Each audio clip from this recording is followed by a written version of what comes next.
সরকারি জায়গা কিছুতেই দখল করা যাবে না। সরকারি জায়গায় সরকারি প্রকল্পের কাজে ব্যবহার করা হবে, এটাই রাজ্য সরকারের ঘোষিত নীতি। এই নীতির বাইরে গিয়ে কেউ যদি জবরদখল করে তাহলে প্রশাসন কড়া ব্যবস্থা নেবে। এর মাঝে দেখা যায় ব্যান্ডেল নলডাঙ্গার কাছে ইএসআই ৩ নম্বর গেটের কাছে জিটি রোডের পাশে পূর্ত দপ্তরের একটি হাইড্রেন দখল হয়ে পড়ে রয়েছে। অভিযোগ, এলাকার প্রভাবশালী ফণীভূষণ মিত্র গাইড জোরে হাইড্রেন দখল করে রেখেছেন। প্রাক্তন ব্যাংক কর্মী ফণীভূষণ মিত্রের ছেলে আবার পুলিশ কর্মী, তাই পুলিশের ভয় দেখিয়ে তিনি এই কাজ করেন বলে এলাকাবাসী অভিযোগ করেন। মানুষের কাছে এই অভিযোগ পেয়ে বসে থাকেননি বিধায়ক অসিত মিত্র, সঙ্গে সঙ্গে পুলিশে ফোন করেন তিনি। চুঁচুড়ার বিধায়ক ফোনে আইসিকে সবটা জানান।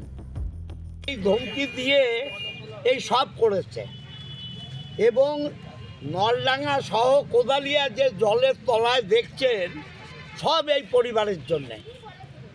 এই পরিবার এবং এই রাস্তার উপরে কিছু দোকানদার যারা মেন ড্রেনকে অকুপাই করেছে, এর বাঁচানো উচিত নয়।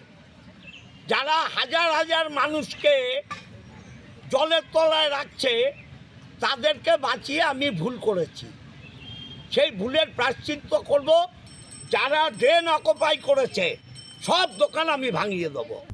জনসংযোগে বেরিয়ে অসিত মজুমদার কোদালিয়া ২ নম্বর পঞ্চায়েত এলাকার মানুষের সঙ্গে কথা বলেন, শোনেন অভাব অভিযোগ। জিটি রোড ধরে যাওয়ার সময় প্রাক্তন ব্যাংক কর্মী ফণীভূষণ মিত্রের বাড়ি দেখেই সন্দেহ হয় অসিতের। তিনি দাঁড়িয়ে পড়েন, কথা বলেন ফণীভূষণের সঙ্গে। ফণীভূষণ জানান অনেকেই এভাবে সরকারি জমি দখল করে রয়েছেন, তাই তিনি এটি করেছেন। না না, কেউ পারমিশন কি দেয়নি, সবাই করেছে। এইভাবে আমরা করেছি যে এখানে ঠিক না করাটা, সবাই করছে বলি আমরা করেছি। অসিত মজুমদার বলেন, বাড়িতে পুলিশ রয়েছে বলে ভয় দেখিয়ে সরকারি জমি দখল করা হয়েছে। দখল করা জমিতে আবার ৩টি পাকা দোকান ঘর করা হয়েছে, তাই সমস্ত দোকান ভেঙে দিয়ে জবরদখল হটাতে প্রশাসন যে কুণ্ঠা করবে না তাও স্পষ্ট করে দিয়েছেন জনপ্রতিনিধি।